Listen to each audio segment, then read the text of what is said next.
Si tu veux commencer dans l'entrepreneuriat et que ton projet est très clair dans ta tête, pour moi, il faut se lancer, il faut y aller et le reste suivra. Tout nouveau projet demande une adaptation, que ce soit un nouvel enfant ou un nouveau projet professionnel. Chaque fois, on a dû s'adapter et trouver des nouveaux rythmes, mais au bout de quelques mois, on trouve son rythme, quoi. Donc, je pense que souvent, on ne se fait pas assez confiance. On a peur de la montagne qui se trouve devant nous et au final, c'est beaucoup plus facile en pratique qu'en théorie. Bonjour et bienvenue sur le Mouton à 5 pattes, le podcast qui vous présente le recrutement sous forme de rencontres, d'histoires insolites et d'interventions d'experts. Le Mouton à 5 pattes, animé par moi-même, Stéphanie Renier, cofondatrice de Gentis Recrutement, s'adresse aux recruteurs, aux candidats à la recherche d'un emploi, ainsi qu'à toutes les personnes évoluant dans le monde des ressources humaines, ou encore aux managers qui rencontrent des difficultés à trouver leur mouton à 5 pattes.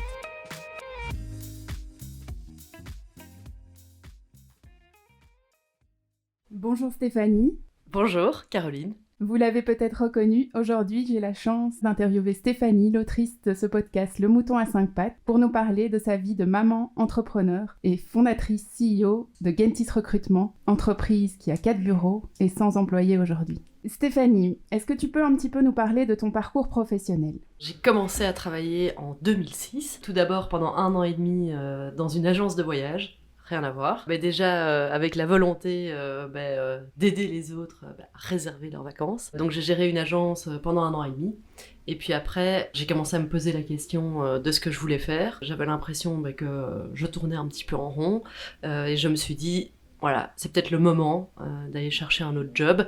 J'ai commencé à réfléchir à ce qui m'intéressait vraiment. Et là, je me suis rendu compte que l'être humain était un peu au centre de mes préoccupations. Rien à voir, mais alors j'avais vu aussi un film, La Firme, avec Tom Cruise. D'accord. Je sais pas du tout pourquoi ça m'a parlé de chasseurs de tête, parce que c'est pas un cabinet de chasseurs de tête. Mais au même moment, j'ai commencé à entendre parler de recrutement. Et j'ai googlé cabinet de chasseurs de tête international en Belgique. Et je suis tombée sur un cabinet anglo-saxon qui s'appelle Huxley Associates, où j'ai été engagée et j'ai travaillé pendant 4 ans là-bas comme consultante en recrutement pour terminer manager de l'équipe de recrutement pour le secteur de la finance. Je reviens un petit peu en arrière. Qu'est-ce qui t'a donné envie de postuler pour cette agence-là ? C'était le côté vraiment international, le côté aussi sur le type de fonction, à savoir que c'était pas juste, c'était pas une agence intérim qui s'occupait des ouvriers ou des personnes qui rentraient dans la vie active, mais c'était vraiment plutôt des fonctions plus seniors. Ils proposaient aussi un plan de formation qui était très développé, et ça m'a vraiment parlé pour le côté international, le côté développement personnel. Et quand j'étais en entretien là-bas, ça s'est super bien passé. Le contact est très bien passé avec les personnes que j'ai rencontrées et ça m'a donné vraiment envie de travailler là-bas. Et tu peux nous rappeler ce que tu as fait comme études ? J'ai commencé avec un bachelor en marketing et puis après avec un master en RH. Donc tu commences ta carrière chez S3. On est en quelle année à ce moment-là ? Alors là, on est en septembre 2007 et un de mes autres associés, Farid, a commencé là-bas en octobre 2007. D'accord. Donc on était 2 petits juniors là-bas à commencer avec le reste de l'équipe parce que le bureau avait ouvert 6 mois avant à Bruxelles. Et donc on commence là, on part de zéro et on apprend toutes les ficelles liées au métier du recrutement. Et comment tu as trouvé ce secteur-là au départ ? Comment tu te sentais dans ce milieu-là du recrutement ? Alors là, très bonne question, parce qu'au départ, j'ai détesté. Et souvent, c'est ce que je dis en entretien aussi aux candidats qui viennent en entretien chez nous. Parfois, l'amour du travail ne vient pas en un jour. Hein, c'est pas le coup de foudre. Moi, le déclic, il est vraiment venu 1 mois et demi après. Le premier mois, j'ai rien compris. Enfin, je comprenais pas du tout le boulot. Je comprenais pas comment il fallait le faire. J'avais l'impression vraiment de pédaler dans la semoule. Et en un coup, il y a eu un déclic quand j'ai commencé à organiser les premiers entretiens des candidats, quand j'ai commencé à avoir des clients qui étaient vraiment intéressés par nos services. C'est là où j'ai commencé à comprendre et à vraiment aimer le recrutement. Ok, super. Et donc, tu es resté combien de temps dans ce cabinet-là ? Donc en tout, on est resté 4 ans. Au bout d'un moment, au bout de 3 ans à peu près, j'ai commencé à gérer ma propre équipe. Et 2 de mes associés, Olivier et Hassan, étaient mes juniors. Et Farid, lui, c'est lui qui gérait la division IT dans le recrutement. Donc quand tu dis tes associés, c'est tes associés à l'heure actuelle ? Oui, mes 3 associés, Farid, Hassan et Olivier. Hassan et Olivier étaient mes petits juniors dans mon équipe. Et Farid, donc, était l'autre manager de la division IT. Et qu'est-ce qui a fait que vous finissiez par lancer un business ensemble ? Quel a été le cheminement ? Tu peux un petit peu nous raconter ? On a souvent parlé de créer notre propre agence de recrutement. On avait le sentiment, au bout d'un moment, qu'on était dans une très grande structure qui ne nous permettait pas vraiment d'avancer comme on le souhaitait. On avait aussi à l'époque une envie d'avoir une approche beaucoup plus humaine. On avait envie de rencontrer tous les candidats qu'on avait au téléphone, on avait envie de rencontrer nos clients. Et en fait, là, on était vraiment dans un processus assez strict où on ne pouvait pas trop sortir de ce processus. Et on a commencé à réfléchir à une autre méthodologie, on va dire, peut-être plus qualitative, avec une approche plus humaine. Et c'est de là que Gentis est né. Gentis qui veut dire l'humain en latin. D'accord. C'était vraiment pour nous le centre de nos préoccupations au moment où on a créé Gentis.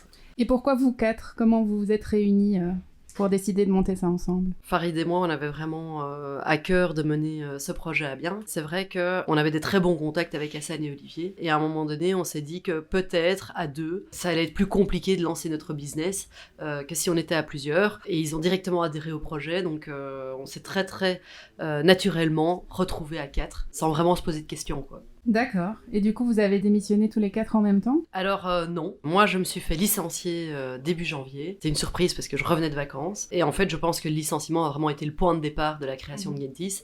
On y avait déjà pensé avant, mais là, au moment où moi je me suis fait licencier, ça a été l'électrochoc pour tout le monde. Et là, tout s'est accéléré. Et un mois après, Farid, Olivier et Hassan démissionnaient ensemble. Et le 11 avril, on créait Gentis. Magnifique. Voilà. Comment vous avez fait pour décider des rôles de chacun alors dans cette nouvelle aventure? Les rôles sont en constante évolution. Ils ont beaucoup évolué depuis le premier jour. Au tout début, on était tous les quatre consultants en recrutement, quoi. Donc Olivier et moi sur la finance, Hassan et Farid sur l'IT. Ça a été le point de départ. Très vite, on a changé les rôles. Moi, je me suis plus concentrée sur les processus en interne, l'opérationnel, le RH, la comptabilité même. Et puis au fur et à mesure qu'on grandissait, Olivier est d'abord venu me rejoindre dans la comptabilité, où lui s'est occupé de la comptabilité, et moi je me suis vraiment concentrée plus sur le marketing et les RH.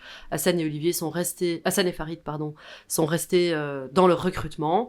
Hassan s'est à un moment donné plus dirigé vers le life science, l'ingénierie. Et puis alors ensuite, ça a encore évolué par après, puisqu'on a créé d'autres projets, et que chacun a pris un petit peu la responsabilité d'un projet. Au fur et à mesure, on a aussi engagé un comptable, une responsable des ressources humaines, un office manager pour l'administratif, quelqu'un pour le marketing, et aussi évidemment des consultants en recrutement. D'accord. Donc nos rôles n'ont pas arrêté d'évoluer pendant les 10 dernières années, quoi. Et j'ai cru comprendre que tu avais aussi une vie privée bien active. Ah ben, Tu me disais encore comme tout le monde. tout à l'heure que tu allais déjeuner ce midi avec tes enfants. Exactement. Est-ce que tu c'est peux vrai. nous parler un petit peu de ta vie de maman? En fait, c'est vrai que 6 mois après la création de Gentis, je suis tombée enceinte une première fois. Et c'est clair que gérer ces deux projets, si on peut appeler ça comme ça, ça a été un sacré challenge. Aujourd'hui, j'ai 3 enfants et ça reste un challenge quotidien de gérer l'équilibre vie privée, vie professionnelle. Mais par exemple, c'est vrai que tous les mercredis midi,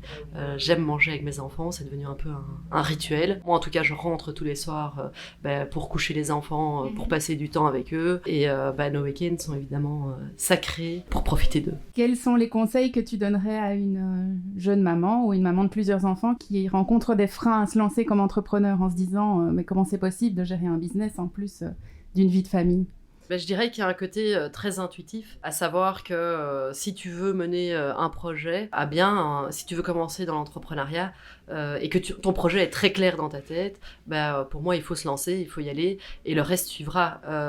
Tout nouveau projet demande une adaptation, que ce soit un nouvel enfant ou un nouveau projet professionnel. Chaque fois on a dû s'adapter et trouver des nouveaux rythmes, mais au bout de quelques mois on trouve son rythme, quoi. Donc je pense que souvent on ne se fait pas assez confiance, on a peur de la montagne qui se trouve devant nous. Et au final, c'est beaucoup plus facile, je vais dire, en pratique qu'en théorie. Donc si le projet est très clair dans notre tête, on trouvera les moyens pour y arriver et pour gérer les deux.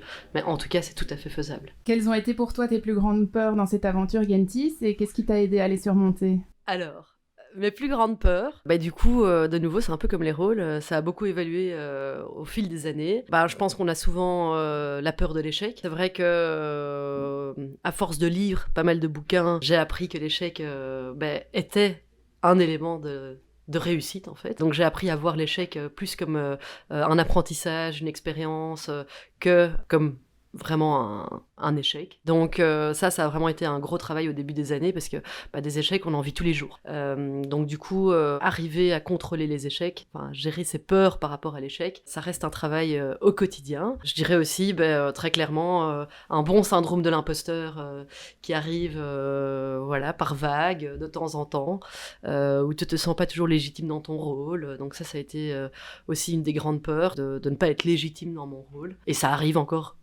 de temps en temps, donc je pense qu'il faut arriver à maîtriser ça. L'échec et le syndrome de l'imposteur, c'est les deux grandes peurs des dernières années, on va dire. Et par rapport au syndrome de l'imposteur, qu'est-ce qui te permet de prendre confiance en toi par rapport à ça ? Nos réussites, le fait que malgré tout, on était 4 quand on a commencé il y a 10 ans, aujourd'hui on est 120. On se rend pas toujours compte quand on a le nez dans notre business que finalement c'est une belle réussite, c'est un beau projet. Quand on regarde en arrière, je trouve que parfois c'est bon de regarder en arrière et de se dire quand même, voilà ce que j'ai accompli. On le fait pas assez. Et donc du coup, c'est vrai que ça m'arrive parfois quand je vois d'autres entrepreneurs, quand je vois d'autres histoires, de me dire mais attends, moi je leur arrive pas à la cheville quoi.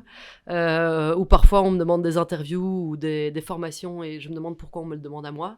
Donc ça m'arrive encore de temps en temps. Donc pour prendre confiance en moi, j'essaye de regarder le verre à moitié plein plutôt qu'à moitié vide et de regarder aussi nos réussites de ces dernières années.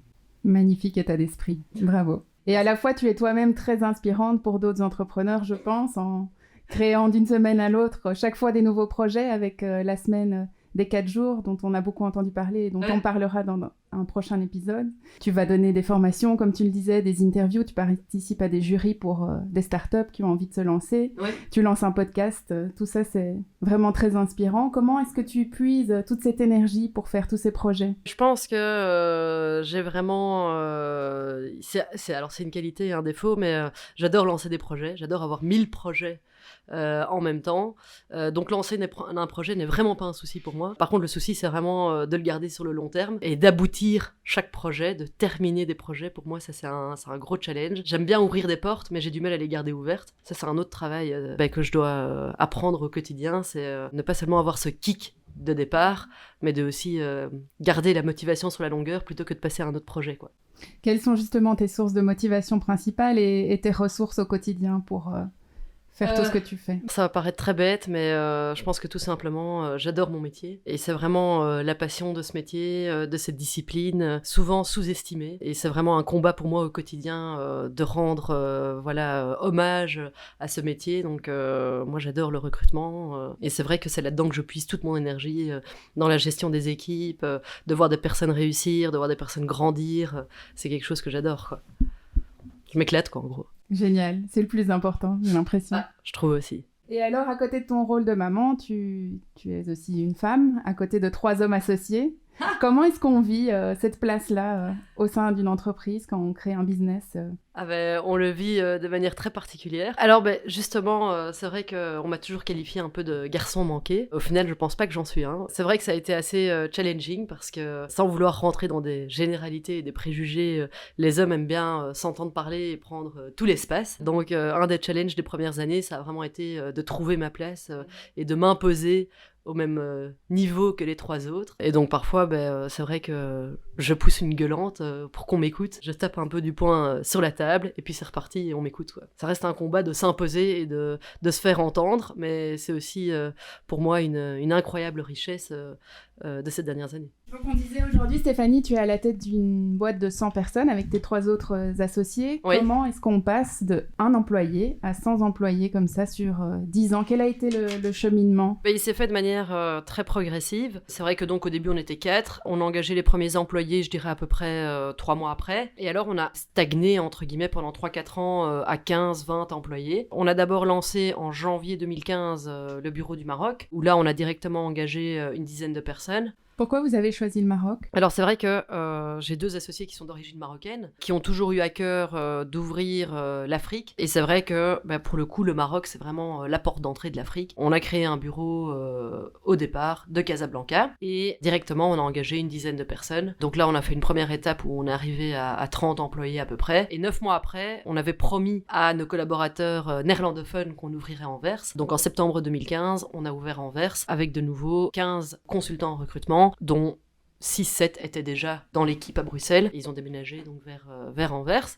Et en janvier 2018, on a ouvert Paris de manière tout à fait opportuniste parce que un ancien consultant en recrutement qu'on connaissait nous avait contacté en nous disant que voilà, après 10 ans dans sa boîte, il avait envie de lancer un bureau, mais sans forcément être entrepreneur et créer sa propre boîte. Et donc lui a participé au projet de l'ouverture de Gentis Paris. D'accord. En 2018, on était à peu près 80 employés. Et au final, voilà, sur les 3 dernières années, on a encore augmenté. On est aujourd'hui à peu près 120 collaborateurs divisés sur les 4 bureaux. J'imagine que c'est pas facile pour une seule personne de gérer 120 employés. Quel est le fonctionnement du management au sein de Gentis ? Alors la chance qu'on a eue, c'est qu'il y a 6 ans, on a des personnes très très solides qui nous ont rejoints. Joachim, Vincent et aussi Ine sur Anvers. Et Joachim et Vincent ont vraiment été les piliers de départ dans le management. Aujourd'hui, ils sont à la tête de l'Europe. Et on a aussi Younes qui est devenu entre-temps notre manager Afrique. Et c'est vrai que ces 3 personnes-là ont vraiment été les piliers de départ dans le management. Et ensuite, on a une équipe maintenant de 10 team leaders en dessous qui gèrent chacun entre 1 et 10 personnes. Et c'est vrai que l'équipe de management est extrêmement stable. Ils s'épanouissent beaucoup dans ce business, je pense. Et on les chouchoute aussi parce qu'ils sont pour nous extrêmement importants et ils ont vraiment été des piliers dans tout le développement de Gentis à chaque étape. J'allais te demander justement, qu'est-ce qui fait selon toi le succès de cette équipe de management ? Je pense qu'avant tout, on est tous alignés au niveau des valeurs. Une des valeurs chez Gentis, c'est vraiment la passion. On aime tous notre métier, vraiment sans exception. L'autre chose, c'est aussi l'intégrité. On a des personnes qui sont foncièrement bienveillantes, qui sont foncièrement à l'écoute de leur équipe. Et ça, je trouve ça vraiment extrêmement important dans l'équipe de management. Donc je dirais que c'est ça qui les rend vraiment aussi exceptionnels. Et alors, s'il y a des candidats qui sont aujourd'hui à l'écoute, qu'est-ce qui est important pour vous pour engager de nouveaux collaborateurs ? Qu'est-ce que vous recherchez principalement ? Excellente question, Caroline. Mais nous, ce qu'on recherche, voilà, c'est premièrement de la bienveillance, avec le souci de performance et évidemment de productivité. Des personnes qui sont ambitieuses, mais qui n'ont pas envie d'écraser l'autre à côté pour y arriver. On est très fort dans le collectif ici aussi. Donc, il faut aimer le côté sales, marketing, tout en ayant vraiment l'humain au cœur du projet. Il faut pas oublier qu'on n'est pas comme des médecins, on sauve pas des vies, mais c'est un peu ça quand même, d'un point de vue professionnel. Ce sont des personnes qui sont dans des tournants de leur carrière. Et souvent, quand on place un bon candidat, ça peut changer tout un département, toute une boîte même. La satisfaction des clients, des candidats, c'est vraiment quelque chose qui est très important pour les candidats qui postulent chez nous. Tout ça, c'est beaucoup de compétences importantes, mais comment au cours d'un entretien d'1 heure ou 2 heures, on peut évaluer des choses pareilles ? On peut pas. On peut pas. Pour moi, aujourd'hui, ce qui fonctionne le mieux, c'est l'après-midi d'essai, entre guillemets, où le futur consultant en recrutement va se retrouver lui-même vraiment dans sa fonction. Il va vivre et évoluer dans son environnement futur. Donc on va le mettre dans l'open space. Il va écouter certains consultants en recrutement. Il va passer des appels lui-même. Il va parler avec son futur manager pour voir s'il y a un clic. Et il y a vraiment des personnes qui sont sorties de ces après-midi et qui nous ont dit non, c'est pas pour moi. Ça n'ira pas. Et au contraire, il y en a d'autres qui nous ont dit mais non mais d'office, c'est exactement ce que je veux faire. Et aujourd'hui, je trouve que c'est vraiment la méthode de recrutement, en tout cas la plus fiable, avec un bon test de personnalité à côté. Voilà. Donc toi, tu fais aussi passer encore des entretiens ou c'est plutôt tes équipes managériales ? Je rencontre chaque personne qui commence chez Gentis. L'équipe de management procède déjà à un premier filtre. Donc d'abord, l'équipe de recrutement interne fait un premier filtre, l'équipe de management fait un deuxième filtre, et moi je rencontre vraiment les personnes qui sont retenues pour un entretien final. Et donc chaque personne, avant qu'elle commence ici, me rencontrera. Donc, dans ton agenda, parmi les 1001 tâches et responsabilités, il y a la rencontre de tes futurs collègues. Exactement. Est-ce que tu peux nous en dire un peu plus sur une journée type ou une semaine type en tant que CEO d'une entreprise de 100 personnes ? Il n'y a pas vraiment de semaine type, mais je vais quand même essayer. Toutes les semaines, je rencontre chacun des piliers de département, donc chaque chef de département. Donc, on a un meeting avec toute l'équipe de management, un meeting avec toute l'équipe des team leaders, et ensuite, j'ai une réunion avec chaque chef de département chaque semaine à la même heure, le même jour. Et ensuite, dépendant des projets, je peux donner des formations, être en entretien pour notre recrutement, aller à la rencontre de nos clients, aller à la rencontre de nos candidats, donner des workshops ou en ce moment pas mal aller en interview et parler avec la presse. Ça ressemble une journée ou une semaine type. Très varié. Voilà, très varié. Sur quel projet vous travaillez pour le moment ? Il y a des nouveaux projets dans le pipe ? Il y en a déjà eu plusieurs dans les dernières semaines.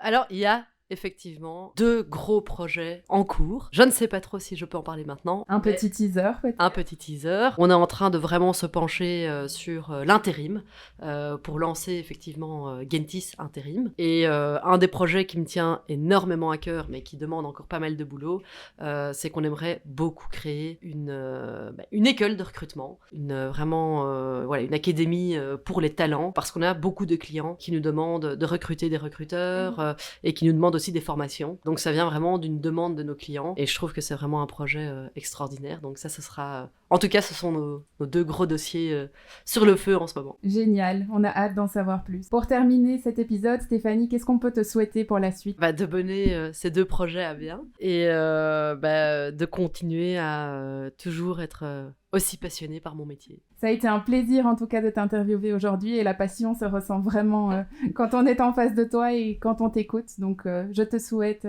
à toi et tes équipes le meilleur pour la suite et à très bientôt.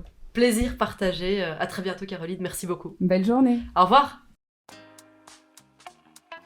Merci de nous avoir suivis jusqu'à maintenant. Nous espérons que cet épisode vous a plu. Si c'est le cas, n'hésitez pas à nous soutenir en vous abonnant, en partageant notre contenu et en nous laissant 5 étoiles sur votre plateforme d'écoute préférée. Pensez aussi à nous suivre sur nos réseaux sociaux afin de vous tenir au courant des dernières actualités du Mouton à 5 pattes. Merci beaucoup et à bientôt pour un nouvel épisode.